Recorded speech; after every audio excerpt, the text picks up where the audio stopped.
Hello छात्रों, दीनदयाल उपाध्याय गोरखपुर विश्वविद्यालय गोरखपुर ने स्नातक और स्नातकोत्तर सम सेमेस्टर की परीक्षा फॉर्म भरने के लिए वेबसाइट पर वेबसाइट के पर 12 से लेकर के 20 मार्च तक का समय दिया है।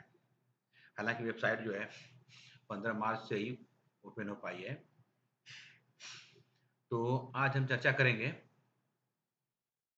कि स्नातक पहले वर्ष मतलब दूसरे सेमेस्टर में जो छात्र हैं बीए, बीएससी, बीकॉम और स्नातकोत्तर एमए, एमए, सीएम काम और बीएड के फॉर्म किस तरह से भरे जाएंगे उसके बारे में क्या-क्या डिटेल आपको भरना है चर्चा करने हम जा रहे हैं।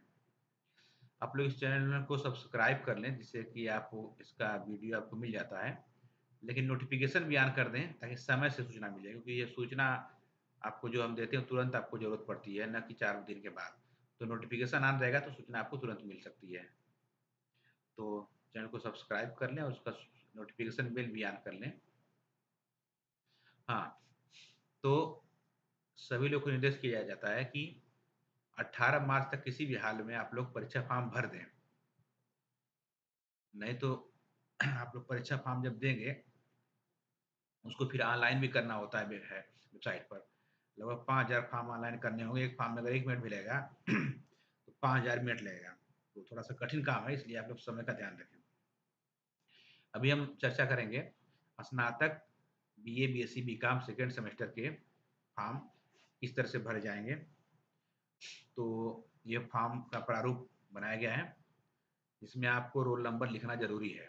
जो परीक्षा का रोल नंबर था पिछले सेमेस्टर का, वह रोल नंबर रहेगा और अपार आईडी या एबीसी आईडी जो आपने बनाया होगा, आपका कोई एक एबीसी आईडी होगा, पहले से बनाए होंगे फर्स्ट सेमेस्टर में, वही है एबीसी आईडी इसमें भी रहेगा। अपना नाम साफ-साफ लिखेंगे कैपिटल लेटर में, हिंदी में भी, पिता का नाम, माता का नाम, जेंडर और category, date of birth, mobile number, email ID वगैरह भरेंगे, एड्रेस वगैरह।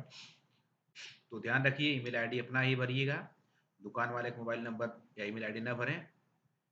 पिछली बार समर्थ पोर्टल से फॉर्म भरा जाना था, तो बहुत से बच्चे दुकान वालों का मोबाइल नंबर भर दिए थे, तो उनके यहाँ लॉगिन ओटीपी पासवर्ड जा नहीं पा रहा था, इसलिए अपना मोबाइल नंबर भरें, ईमेल आईडी भरें। हाँ, जहाँ तक बीए और बीएससी का सवाल है, तो आप लोग के पास 3 मुख्य विषय होते हैं। 3 मुख्य विषय होंगे और हर सब विषय का 1-1 पेपर होगा, तो 3 पेपर हो गए। इसके अलावा 2 आपको एक्स्ट्रा पेपर पढ़ने होते हैं, वैकल्पिक माइनर पेपर। तो सेकेंड सेमेस्टर में आपको एबिलिटी एनहांसमेंट कोर्स के अंतर्गत एक विषय को सिलेक्शन करना है। तो कई विषय थे, तो हमने यहाँ पर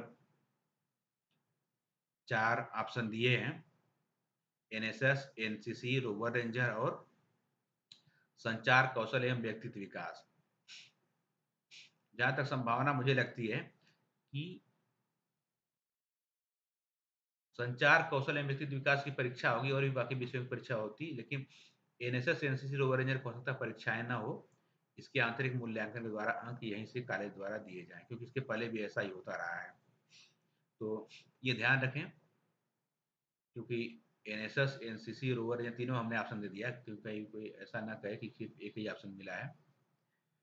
तो मुझे लगता है कि एनसीसी थोड़ा जटिल प्रक्रिया है, उसकी परीक्षा पहले भी होती रही है। उसमें परीक्षा के द्वारा एंट्रेंस होता है, फिजिकल फिटनेस वगैरह सब के द्वारा एडमिशन होता है, सब लोग एनसीसी नहीं कर पाते हैं।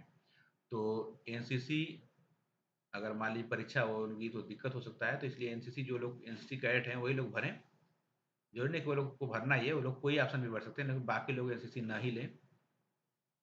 जो एनसीसी कैडेट हैं वो लोग एनसीसी भर सकते हैं। बाकी लोग एनएसएस या रोवर रेंजर में से कोई ऑप्शन ले सकते हैं। इसके अलावा संचार कौशल एवं व्यक्तित्व विकास के भी ऑप्शन है आपके पास, उसको भी आप लोग सिलेक्ट कर सकते हैं। तो इन चारों में से कोई एक आपको सिलेक्ट करना है। दूसरा है एबिलिटी एनहांसमेंट कोर्स। तो इसमें के अंतर्गत कई विषय थे, जिसमें से जो आपको ईज़ी लगा है उसने हमने बताया आपको यहाँ पर। ES-E2HND जो है मीडिया के लिए कंप्यूटर दक्षता। मीडिया जानते हैं, जैसे न्यूज़पेपर, टेलीविज़न, इंटरनेट, ये सब मीडिया का माध्यम है। इसमें क्या कंप्यूटर की दक्षता होगी। तो चूँकि ऐसा अभी ये पहली बार है, तो बहुत आइडिया नहीं किस तरह का क्वेश्चन आएँगे, इसलिए थोड़ी समस्या हो सकता है कंप्यूटर के बारे में पूछेगा कि हिंदी के बारे में पूछेगा, थोड़ा-सा। दूसरा है एपी कल्चर, तो जो साइंस बैकग्राउंड के लोग हैं इसको सिलेक्ट कर सकते हैं। एपी कल्चर मतलब होता है मधुमक्खी पालन, शहद जो बनाने का काम आता है वो प्रक्रिया, तो इसको आप लोग सिलेक्ट कर सकते हैं और थोड़ा बहुत पढ़ाई करके समझ सकते हैं मधुमक्खी पालन के बारे में। और एक और ऑप्शन दिया गया है इनकम टैक्स एंड जीएसटी, जिनको इनकम टैक्स या जीएसटी के बारे में समझ हो, जैसे कि कॉमर्स के लोग हैं, तो उनके लिए उसका की थोड़ा जानकारी हो तो वो लोग इसको ऑप्शन ले सकते हैं। इसके अलावा sports, fitness and wellness, sports के बारे में कुछ फिटनेस और स्वास्थ्य वगैरह के बारे में कुछ चीज़ें आएँगी, तो थोड़ा बहुत पढ़ाई करके भी आप इसको समझ सकते हैं। तो ये भी आप इसको सिलेक्ट कर सकते हैं। ध्यान रहे माइनर जो पेपर होता है उसको आपको खुद से पढ़ना होता है, इसलिए ऐसा विषय सिलेक्ट करें जिसमें कि आप कुछ क्वेश्चन सॉल्व कर सकें। और बेसिक कंप्यूटर स्किल, जो लोग कंप्यूटर के बारे में जानकारी जिनके पास हो, कंप्यूटर के कुछ नॉलेज जानते हो, टाइपिंग करना जानते हो, एमएस ऑफिस वगैरह जानते हो, तो वे लोग बेसिक कंप्यूटर स्किल वाले सिलेक्शन को सिलेक्ट कर सकते हैं। तो इससे क्या होगा कि उनको जानकारी होगी, जो कभी कंप्यूटर चलाया ना हो वो लोग इसको ना सिलेक्ट करें। तो 5 में से कोई ना कोई एक आपको लेना ही है। तो दोनों माइनर में से आपको एक-एक विषय सेलेक्ट करते हुए अपना फॉर्म भरें, मोबाइल नंबर ज़रूर लिखें ताकि किसी भी गलती की दशा में आपको संपर्क किया जा सके।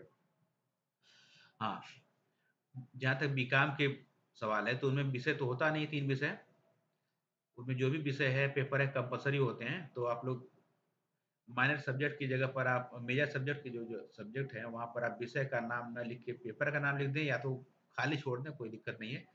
जो भी विषय होगा वो आपको पढ़ना ही है, उसमें हम चेंज कर भी नहीं सकते। बाकी 2 पेपर आपको सिलेक्ट करना है उसको आप सिलेक्ट कर लेंगे।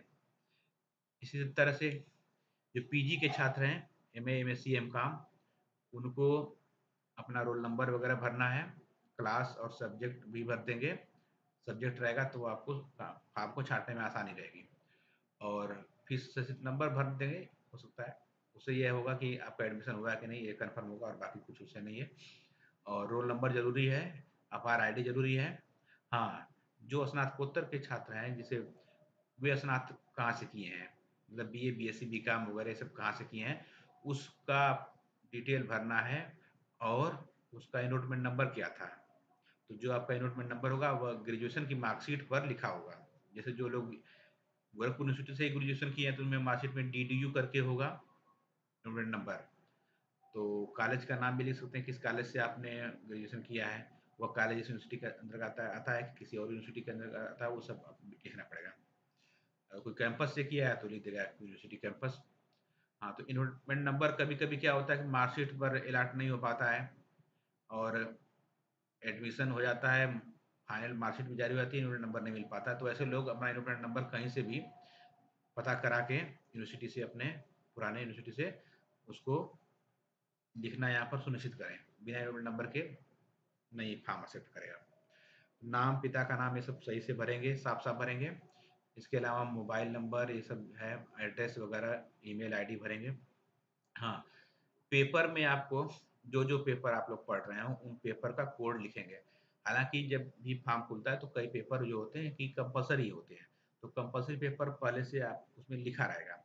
बाकी कुछ ऑप्शनल पेपर होते हैं, जैसे मान लीजिए हिंदी है, मैं हिंदी 4th सेमेस्टर, उसमें कुल 4 पेपर ऐसे हैं जो कि कंपल्सरी हैं, वो तो पढ़ना ही है। 5वाँ पेपर में क्या है, 3 पेपर में से ऑप्शन है कि इसमें से कोई एक ले सकते हैं आप, तो वह आप उस विषय को आप सिलेक्ट करेंगे। तो माइनर पेपर के साथ मेजर पेपर का जो आपको मतलब कि जो आपको ऑप्शनल पेपर है और जो आपका कंपल्सरी पेपर है सबका आप डिटेल लिखिएगा और ध्यान रखिएगा जो विषय पढ़ाया जाता है विभाग में वही विषय लिखना है। ये नहीं कि कोई कुछ विषय लिख दिया, कोई कुछ दिया तो 4-10 बच्चे हैं तो 10 तरह का पेपर कराया जाए, ऐसा नहीं। जो पेपर चल रहा है आपके विभाग में वहाँ पता करिए और वही पेपर लिखिएगा। तो इसको पूरी तरह से भर करके आप लोग जमा करेंगे। समय रहते हुए। इसकी एक फ़ोटो भी आप लोग खींच के रख सकते हैं ताकि आपने क्या भरा था, ये आपको जानकारी रहे। धन्यवाद।